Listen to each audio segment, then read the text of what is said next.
When we look at things like the way the federal highway system was built, in such a way as to divide one ethnic group from another and build a huge wall between them. Well, say a little bit more about that, about both redlining and the highway system. I think these are usually arguments that are invoked, as you probably well know, by the modern left, right, as a way of citing the historical systemic discrimination against Black Americans, which, true as it may be, misses where the origin of that came from, which was actually from the sort of so-called progressive wing. And say a word about why that counted as a progressive wing back then anyway. Yeah, I think this whole sort of worldview of social engineering that we need to move. Adam Smith called this the man of system idea, that we need to move people around like pieces on a chessboard. It's a certain mindset that assumes that central planning works. And so the notion that if we could just mow down what looked to us like a slum by putting the highway there, then we would solve that problem, right? And it's absurd on the face of it. Where are these people going to go? They're going to go to a second ghetto.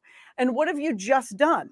You've mowed down all of the social capital that had been built. Don't forget that in the 1950s and prior, Black America is socially very strong. Most of the men are involved in fraternal associations. All of the families are involved in the Black church. People are married and people are employed at a higher rate than white Americans.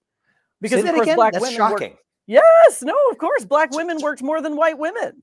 So in the 1950s, that's true. Black women worked more than white women. Right. Of course they did, because they needed to. They had to in many cases. But the civic ties were also pretty interesting. Involvement in local fraternal organizations, churches, et cetera. You would measure that engagement as higher amongst Black Americans than amongst other ethnic groups. Extremely high. It was a huge part of Booker T. Washington's concept of self-help.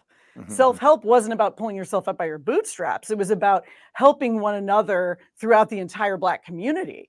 And so through things like fraternal associations, people could meet one another to build trust, right? To get no interest loans, to start businesses together, just normal networking activities that they were able to do among themselves. That was extremely common in Black America at that time. But when the highways came through, it means that they destroyed much of that and scattered it to the four winds. Say how that happened. Say how that happened. So the notion of the federal highway system, Eisenhower saw some things in Germany that he liked in terms of getting tanks across the country very fast. But what he didn't necessarily think about is that handing millions of dollars to municipal leaders was going to create a political machine. And within that political machine, the municipal leaders were able to decide where they were going to put these highways. And we have records, on record, you can read this in the Folklore of the Freeways, of municipal leaders saying, you know, we could go through this industrial town and it wouldn't displace anyone, but instead, why don't we go through the N-word town, right? Meaning we can clear these quote unquote slums. But here's the thing, Vivek, from 1948 to 1966, Black poverty was cut in half. It was in the 80th percentile and it dropped into the 40th percentile. Okay. And that's because with all of that social capital, they were riding the post-war wave right out of poverty, which means that those slums were actually upwardly mobile working class neighborhoods that were on the verge of breaking out. And right at the moment that they were about to break out, we mowed them down with the biggest federal spending project in history outside of war, which was the federal highway system.